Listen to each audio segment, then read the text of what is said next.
Hello बच्चों, इस video में हम कहानी लेखन के बारे में देखने वाले हैं। कहानी लेखन को अंग्रेजी में क्या कहते हैं? Story writing. कहानी से तात्पर्य है बीती हुई शिक्षाप्रद घटना से है, मतलब जो बीत गई है उसके बारे में, और जिससे हमें क्या मिलती है? शिक्षा मिलती है, सीख मिलती है।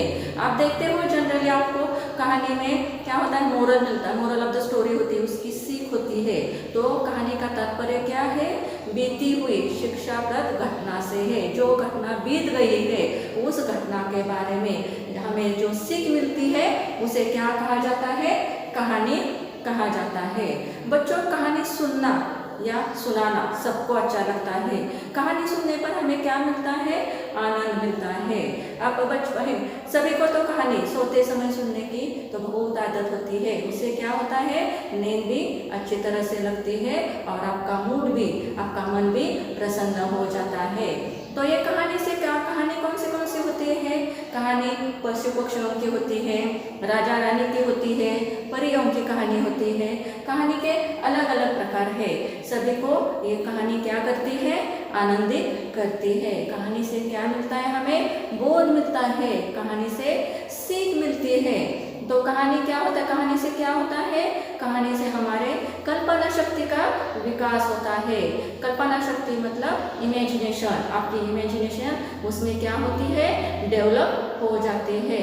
तो कहानी तो सभी का मन लुभाती है, सभी के मन को कहानी लुभाती है। ऐसा कोई भी नहीं है बच्चों, कि ऐसा कोई भी बच्चा नहीं मिलेगा कि जिसको कहानी सुनना या सुनाना पसंद नहीं हो। तो कहानी ये कैसे लिखी जाती है? कहानी लिखते समय किस बातों का ध्यान रखना चाहिए, ये सबसे पहले हमें देखना चाहिए। कहानी क्या करती है? हमारा मनोरंजन करती है। कहानी मनोरंजन के साथ साथ हमें शिक्षा भी देती है। तो कहानी लिखते समय कुछ बातें ध्यान में रखनी होती है। कहानी से कहानियाँ क्या होता है? कहानी किसी को तो दूसरों को पढ़कर सुनाना भी बहुत अच्छा लगता है। तो कहानी लिखते समय किन बातें महत्वपूर्ण होती है, कौन सी बातें महत्वपूर्ण होती है, इसके बारे में अब हम देखने वाले हैं। तो सबसे पहले कौन सी बातें हैं? कहानी लिखते समय हमें 5 बातों का ध्यान रखना चाहिए। ये 5 बातें कौन सी हैं? सबसे पहले कहानी लिखने के लिए विषय पर विचार करना चाहिए। जो विषय आपने चूज किया है, उसके लिए जो आपने विषय लिया है उस पर क्या करना चाहिए? विचार करना चाहिए। विचार पूर्वक ही वो कहानी लिखनी चाहिए। बिना विचार के कोई भी कहानी आप लिख नहीं सकते हैं। सेकेंड पॉइंट है कथा है, घटनाओं तथा पात्रों को कल्पनात्मक रूप देना चाहिए। उसमें उस कहानी, तो कहानी कैसे होती है? मैंने पहले ही बताया है कि बीती हुई घटना से ही कहानी तैयार होती है। तो उसमें जो भी कुछ घटनाएं घटित हुई है तथा पात्रों मतलब उसमें आप जो पात्र लेने वाले हैं, जो कैरेक्टर लेने वाले हैं, तो उसको कल्पनात्मक रूप देना चाहिए। इमेजिनेशन उसमें डालना चाहिए। अगर आपने उसे अच्छे तरह से कल्पनात्मक रूप दिया तो आपकी कहानी कैसी बनेगी? प्रभावशाली बनेगी। वो दूसरों पर अच्छे तरह से इम्पैक्ट डाल सकती है। थर्ड पॉइंट है कहानी के वाक्य छोटे छोटे तथा एक दूसरे से जुड़े होने चाहिए। कहानी के वाक्य कैसे होने चाहिए बच्चों? एक दूसरे से, एक कहानी के वाक्य छोटे छोटे होने चाहिए। बड़े बड़े वाक्यों से क्या होता है? आप बोर हो जाते हो। छोटे छोटे वाक्य होने चाहिए तथा उस एक दूसरे का वाक्य का एक दूसरे से संबंध होना चाहिए। वो वाक्य कैसे होने चाहिए? एक दूसरे से जुड़े होने चाहिए। कहानी में मुहावरों का भी इस्तेमाल होना चाहिए। प्रभावशाली, रोचक, सरल भाषा का ही इस्तेमाल होना चाहिए ताकि दूसरों को भी वो समझ में आ सके।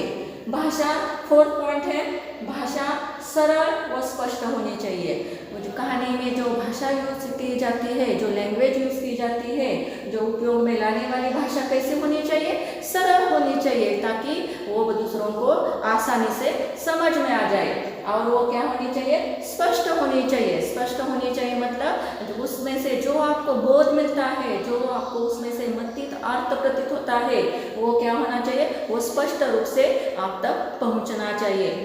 क्रिटिकल लैंग्वेज, जो भी टिपिकल वर्ड्स उसमें यूज़ किए जाते हैं, जो भी उसकी कटन पतले, अगर आप उसको ऊंचाई तक ले जाओगे तो कहानी समझने में बहुत ही मुश्किल हो जाती है।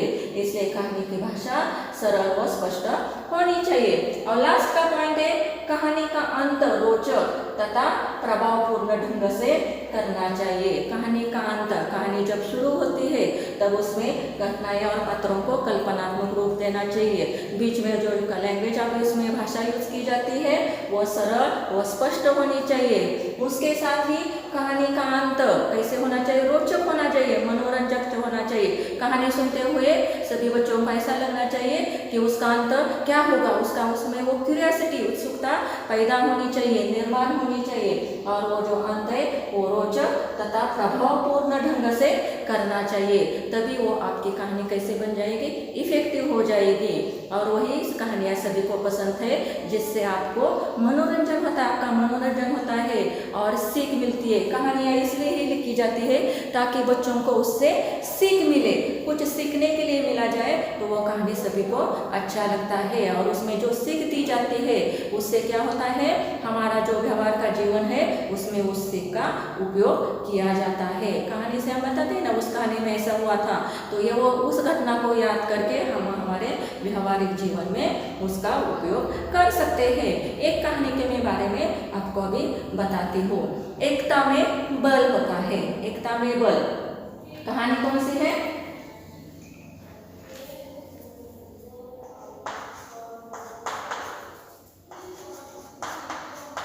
एकता में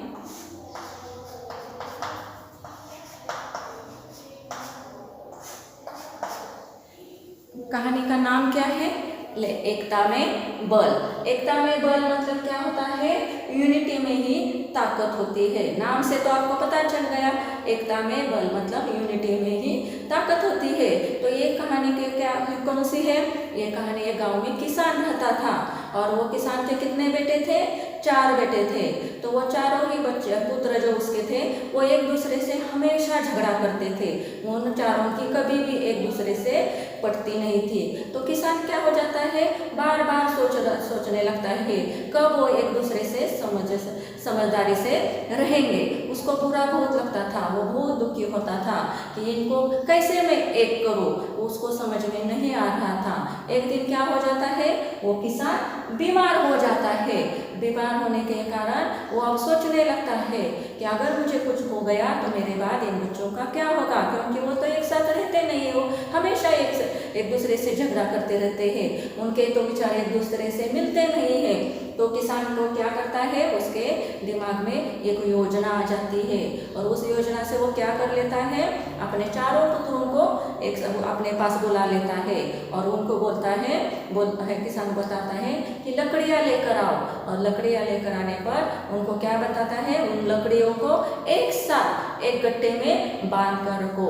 और वो जो उसका गट्टर बन जाता है, उस गट्टर को क्या बोलता है, वो चारों बच्चों को, क्या वो ये गट्टर पूरा का पूरा जो बंधा हुआ गट्टर है, उस गट्टर को आप चारों ही एक एक करके मुझे तोड़कर दिखा दो। लेकिन वो चारों को पॉसिबल होता है क्या? नहीं होता। वो चारों भी उसमें सफल नहीं होते। जो इकट्ठा बांधा हुआ लकड़ियों का गट्टर, वो चारों भी तोड़ नहीं पाते हैं। तो वो बाद में क्या करता है, उस गट्टर में से एक एक लकड़ी निकालकर चारों को दे देता है। तो चारों क्या करते हैं, एक एक लकड़ी आसानी से तोड़ देते हैं। तो वो किसान क्या बताता है अपने बच्चों को कि देखो, इस लकड़ियों की तरह अगर आप एक दूसरे से अलग रहोगे तो आपको तोड़ना बहुत ही आसान है। आपको कोई भी नुकसान पहुंचा सकता है, हमारे घर को कोई भी नुकसान पहुंचा सकता है, क्योंकि आप तो अलग अलग रहोगे, अलग अलग विचार करोगे, तो इससे आपका नुकसान हो जाएगा, इससे आपको कोई भी लाभ नहीं होगा। अगर आप चारों एक साथ इस गट्टर की तरह रहोगे तो आपको कोई भी तोड़ नहीं पाएगा। तो बच्चों को, पुत्रों को क्या होता है, किसान की बात समझ में आती है, उनको पता चलता है कि इस घटना से क्या हो गया, उनको क्या सीख मिली कि एक रहना चाहिए, हमें क्या रहना चाहिए, एक साथ जुटे हुए रहना चाहिए, तो हमारा कोई भी नुकसान नहीं कर सकता है। तो इससे हमें क्या सीख मिलती है, सीख क्या मिली बच्चों, एकता में बल है। अगर आप एक रहोगे, यूनिटी में ही क्या होता है, ताकत होती है। अगर अगर आप एक साथ रहोगे तो आपका कोई भी नुकसान नहीं कर सकता है। इस कहानी से ऐसे ही अलग अलग बहुत सारी कहानियाँ होती है। बंदर और टोपी वाला की मालूम है आपको, फिर वो लालची किसान की मालूम है जो सोने के अंडे देने वाली मुर्गी को कैसे पा लेता है और उसके बाद उसे कैसे मार लेता है। उससे क्या सीख मिलती है, हमें लालची नहीं होना चाहिए, लोभी नहीं होना चाहिए। ये जो कहानियाँ हैं अलग अलग प्रकार की कहानियाँ, अलग अलग प्रकार की कहानियों से अलग अलग आपको सीख मिलती है और उस सीख से आप क्या कर सकते हो, डेली लाइफ में रूटीन में आप उसका इस्तेमाल कर सकते हो। तो कहानी के बारे में अब मैंने इस वीडियो में बताया है। आप भी अलग अलग प्रकार की कहानियाँ पढ़ो, दूसरों को भी दूसरों को भी सुनाओ और उससे जो सीख मिलती है वो भी आप अपने मित्रों को बता दो। अगर इस वीडियो में आपको कोई डाउट है तो आप पूछ सकते हैं। Thank you.